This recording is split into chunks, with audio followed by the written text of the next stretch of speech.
This is page number 2 of Phonic Language Series book 2, and in this the sound is aw.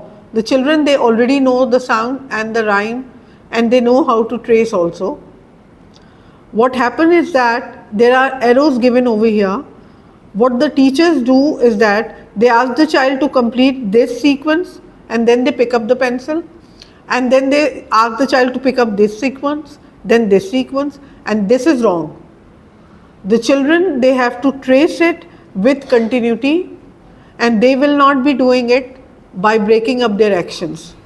So you ask the child to put the pencil on the starting dot and follow the arrow and say the rhyme.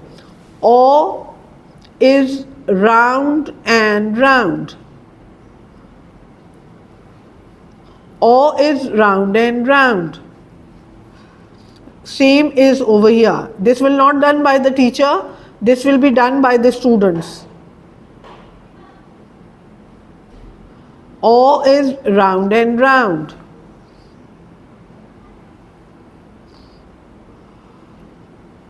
Aw is round and round. Then we ask the child about the vocabulary. He says aw orange, aw octopus, aw ostrich, aw octagon. And we ask him to color it. He takes the pencil and color it with up and down movement, as we have told him in Phonic Language Series book 1, how to color. The strokes should be same. If there is a smaller space, he will do it with up and down movement. He will not be changing the strokes at all.